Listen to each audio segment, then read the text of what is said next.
All right, y'all. Welcome back to my channel. It's your girl Britt, healer, Esther, girly, Jackie of all trades. So I'm here to give a lesson here because a lot of my life experiences have lessons within them, and I'm just here to tell what I learned about myself through being ghosted, okay? Anywho, let's get into what I learned from the situation. So, starting off, like I was saying before, why me complex. I realized that I had a why me complex, and I had this throughout my life. And I think it stemmed from my childhood and my relationship with my father, and I really just never understood why he treated me that way. So it started to leak into a lot of my relationships, and a lot of them, honestly, when I look back at my relationships, there was always that point where I was like, why me, and just being like, wow, I'm less important than I thought I was to you. But I had to realize, like, just because I'm less important to you does not make me less important in general. It doesn't mean I lack importance. It just means we're not in alignment. And some people just aren't ready for you, and it's not personal. It really has nothing to do with you. It's their own demons, but also there's some demons that I had to face, and I just could not face them with certain people around.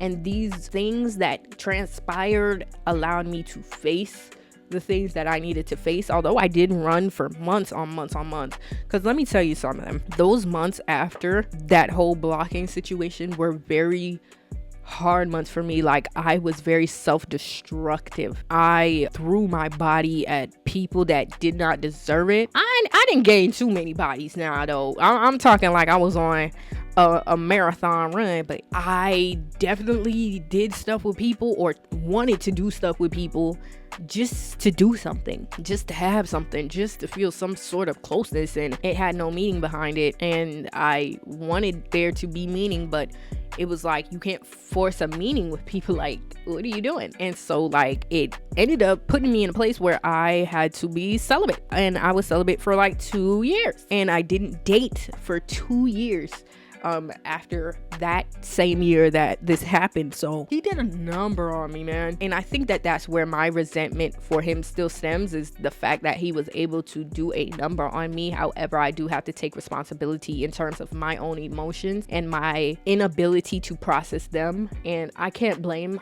him for me not being able to process what happened. I cannot blame him for my processing time, because I already have delayed reactions when it comes to my emotions. But because it was such a big ego death for me, I took forever to get over that. And since then, had so much anxiety when it came to dating. I didn't even want to date for real. Like, at some point, I didn't go on a date till the end of 2024. My attachment style did end up changing. That was another thing I learned. I feel like before I was a little more stable, like I could get back into love again and again, but once that happened, I was like a fearful avoidant. I feel like I'm not a fearful avoidant now. Why the fuck you lying? Why you always lying? Personally, I don't know what my attachment style is right now, because I'm just so far removed from dating still. But I know for a fact I do not get attached like I used to. And that was one of the things I had to learn, like, to stop being so easily attached to people. Because, girl, the way I could grab down onto a man was not okay. Within a week, I'd be in love. Especially if the man is reciprocating. Yeah, you my man for good. That was my mindset. We together now. Mwah, give me a kiss and you're going nowhere. And my heart is so big. And now it's to that point where my heart literally condensed itself since that situation. I'm still trying to open it up, but that girl said, nope, we not doing this. We are not doing this. I don't want to hear it. That's what my heart said. I don't want to hear it. So now I'm like, dang, how do I open my heart chakra, y'all? Not that I'm broken, but it's like letting men in? Ugh! Absolutely not. A man in my heart? Are you sick? Okay. I'm gonna open up one day. I promise you I will. Wednesday. But like I was saying, like that attachment style really taught me to detach more. I'm better with detachment because I'm just like, when it don't serve me, I'm ready to go. I don't have the patience to try and see anything through anymore. Like I stopped doing that, which was a very good thing for me. I don't want to see anything through with no man. You got 1 week. Do you know you have 30 minutes? Do you know you have 30 minutes? Are you kidding me? 30, yes. Like you gotta go and you gotta reveal yourself immediately. And I think that it just made me have even more boundaries, which is actually a very good thing, especially like with the state of dating. I do not let people stay for long. You got a month at most, because I have the discernment to know exactly where it's going. And I think that was one of the things I also learned in having to learn to actually trust my intuition, because my intuition definitely told me at the beginning, like it screamed to me, it told me like, don't do this. And my intuition was stronger than I thought it was. But I think I looked for physical evidence and I looked for things to prove to me what I was feeling. But I was like, you know what? This intuition thing, you need to start listening to her. And I think the situation helped me to dive deeper into my intuition. It got me closer to this version of me in terms of my spiritual growth. I needed it because that truly led me into my dark night of the soul. It was a brutal experience. I experienced so much depression. I could not trust even my friends I was looking at sideways. I was just like, ugh, what is this life? And not to mention, like that year I didn't even get into med school, which was something that was like very big to me at that time of my life. So that was defeating, and it just felt like I kept losing. And I tried to date that year, I kept losing. Men kept playing in my face, and I would just be brought back to that moment when I had a panic attack while I was driving. Oh my God. I would just be brought back to that moment when I was punching the wall. It haunted me. Oh God. Like for the next 2 years, it haunted me. Okay, not 2 years, but year, it definitely was still there. So yes, let's move on to one of the other things I've learned. Don't start a connection when you are in a bad place mentally. I wish I knew that year. Do not start a connection when you're in a bad place mentally, because once you get a certain dopamine hit, it's kind of like you form this unhealthy attachment to people. Like you just grasp onto it. And once that dopamine leaves, like you're gonna lose your mind time and time after a time, again and again. And that's what happened to me. I lost my mind, and that's why I had to be celibate for 2 years, because I had to get this right. Just after how I moved after being blocked, like with all the other men after him, I just didn't trust myself anymore, and I had to learn how to trust myself again, especially after like not listening to my intuition and just feeling some sort of guilt in a sense for what transpired and having to take responsibility for the part that I played. But it was just so hard for me to process and move forward. And I was beating myself up about it because at that time I didn't have grace for myself. So grace was something I had to learn through this experience because I didn't have it for myself, and I still got to work on it. Come on, I still got to work on it. Not gonna lie. Anyways, next thing I learned about myself is that I really do struggle with forgiveness and emotions. And as y'all know, this processing be taking a long time for me. It's kind of like I had to learn to stop feeding my old creations. So what this means is I need to stop putting energy on things that no longer serve me, things that drain me, things that don't actually help me. That's one thing I had to learn. Like, I gotta stop draining myself in these ways. And it also helped me to learn about like my betrayal wound. Like, I think I did already touch on this, but like I dealt with betrayal before, so this was definitely something that opened me up, like to realize that I do struggle with vulnerability. And I think that I noticed it more after I got ghosted. I think before I got ghosted, I was a lot more vulnerable. I was a lot more forthcoming. I feel like now Niggas cannot know me. Niggas don't know nothing about me, bro. And not in a bad way. I feel like there's certain times when you do need to be vulnerable. And by vulnerability, I'm talking about authenticity. I feel like I lost a lot of my authenticity after that situation, because it just felt like, why even share parts of myself? I don't want anybody to truly know me, because somebody that actually knew me in probably the fullest sense was able to disregard me that easily, like I meant absolutely nothing. Like I meant dog shit to that nigga. So I was like, why do anybody need to know anything about me, please? I don't want anybody to know anything about me, please. And I'm working on it now. Like, as I get back into dating, it's like, okay, let me be a little vulnerable. Let me actually like speak up for myself and really relearn how to be myself, especially as this new version of me. Like, I have so many new templates downloaded into my psyche now that it's like, I be hiding. Like, honestly, I be like, oh my gosh, should I tell people who I really am? Or should I just let them think what they think? And having to know discernment essentially on when to divulge, when to be vulnerable, you know, processing all of that.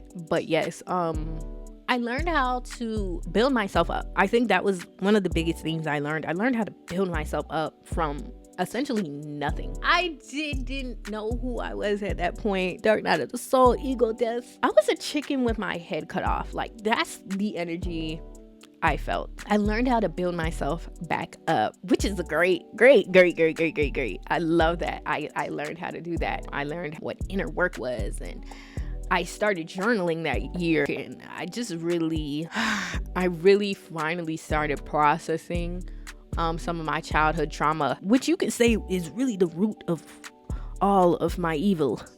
That was the root of all my evil. That was my villain origin story. It started from there, and it just manifested itself in different parts of my life. Another thing I learned from this relationship was just the dynamics of the relationship. Like, I really do enjoy how much we went out. Like, I loved that. I loved how the banter was. I loved how we talked, we spoke to one another. I love how mature the relationship felt at the moment, how we were able to talk through like disagreements, and we never argued, like, but we spoke like freaking adults. That was one of the few times I can say that I was like able to speak clearly about my emotions. I don't really do that now, but then I realized like how much I do enjoy being able to feel like safe. Like, I don't feel safe with men, especially after that ghosting. I don't feel safe, honestly. So realizing like I need safety. I need to know your commitment towards me. I gotta know it. And did we end up getting... No, we didn't end up getting in a relationship. No.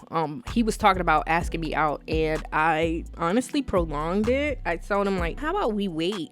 Because he was discussing going to the military. So I did not want to get into a relationship with him, honestly. Not to say I wanted to go out and be single and do what I do, but just to say like, let's see what plays out. Like, I don't want you to rush anything just because you're going off into the military. But yeah, what else about the relationship did I enjoy? I enjoyed that I could look in his eyes and tell that he loved me. Like, I don't know. I love to be worshipped. And I felt like he worshipped me. I'm not gonna lie. I did. Was it a lie? Maybe. But I know that now, like, in any relationship I go into forward, like, I want to be worshipped. Point blank, period. Worship me. Adore me. But don't come from like a fake place. I feel like with him, like, by the end of the relationship, it started to feel a little gimmicky. I'm not gonna lie, but I was gonna have that conversation with him. It started to feel gimmicky, like in terms of like his text messages to me every morning. It'd be this long paragraph with 50 million emojis. 50 million emojis. I don't know why that wasn't a red flag to me either. It was too many emojis. Oh Lord. Another thing that I loved, my friends even loved him. And that was a first for me. They was like, oh yeah, I like him. I like how he treating you. Like, that was a first. So I need that in my next relationship. Whenever that may be, might be a decade from now. Who knows? Let me not speak down on that. Let me not speak down on myself, please. Let me not speak that into fruition. But I did also notice like things that I did want more of, like that I know that I need to incorporate in my next relationship. But these are just pointers. There is just certain things that I wanted that he didn't do, or he didn't feel comfortable doing or something. I don't know. At that time, that was an exceptional relationship. But now I know I can actually get everything that I want. Like, I think that was the first time I got even close to the man of my dreams. Like, I've always had this list of everything I want in my husband. That was the closest I got, and it just opened my eyes to see that there are men that do the things that I want. Like, that was the first time I experienced it. So that was a great experience, honey. That was a great experience. One thing I've been trying to make sure that I learn is that somebody can betray me, but that does not mean everybody will betray me. Essentially, I don't need to be fitting a glass slipper to everybody and saying everybody's gonna play me. Let me just act like everybody's gonna play me. I need to get that balance of, okay, there's a chance that this could be a good guy. There's a chance that this could be a good person. So let me not necessarily run into things head first, but let me be vulnerable enough and understand that not everybody is here to betray me, and not everything is a betrayal. And I don't need to necessarily go straight to betrayal yet. Until I am shown otherwise, I need to be able to be a little more vulnerable, but not overly going, if you know what I'm saying. Like, I don't need to be sharing certain things with everybody. And one thing I also needed to realize is that I betrayed myself. And that's why I had such guilt surrounding the experience, because I betrayed myself. I went against my intuition. So realizing, like, because I betrayed myself, I ended up getting betrayed. And to know, like, moving forward, like, just don't betray yourself. Always put yourself first. Always be looking out for you, and not even in a step over people kind of way, but in like a positively selfish way. Like, I need to put myself first, and I need to look out for my best interests, not out of ego, but out of love for myself. And just having to accept, some people can just hop up and walk away, like, and being okay with that, like being okay that, like, and accepting that, like, some people just don't care and aren't really attached to their actions and the effects that it can have on others. Like, not everybody is considerate, and having to be okay that not everybody is considerate, and not to take it personally. Like, some people are just assholes, and that's just what they are. And not to say that D the Ghost was an asshole, but it's just the way the cookie crumbled. Okay, the cookie done crumbled, and I had to be okay with cookies crumbling. All right, so yeah, I am done divulging essentially everything that I had to talk about in this video. I really hope this helped somebody process whatever they're going through. Let me just say this to anybody that has ever gotten ghosted. It's not you. Don't blame yourself. It's somebody else's decision, and you need to be able to accept that somebody decided to move forward, and for your own sake, you need to move forward, because you deserve to move forward. And holding on to the emotions is not going to give you vengeance. It holds you back when you hold on to these things, and you need to be able to learn the art of detachment. Honestly, sprinkle.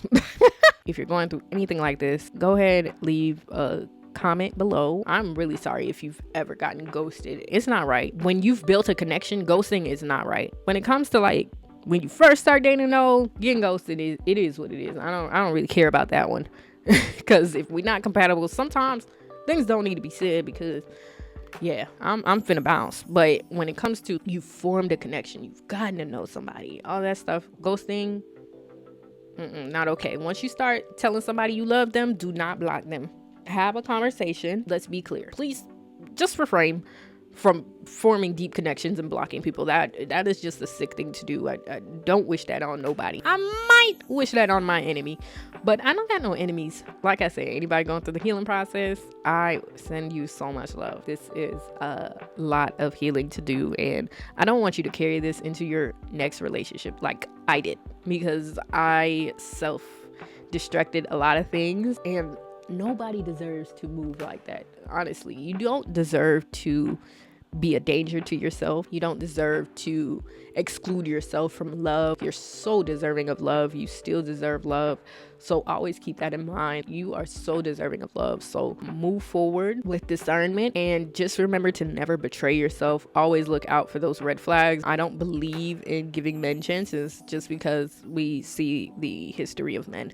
But I don't want you to be moving jaded. I just want you to be moving for your best interest and know your boundaries. Get very clear on your boundaries and try to find the lemonade within the lemon. Best advice, find the lemonade within the lemon so that you actually learn something from this experience. You actually gain some sort of knowledge within the midst of crisis. So yeah, I love you all so much. Make sure you like, comment, subscribe, and share. And I will see you all in the next video. Bye.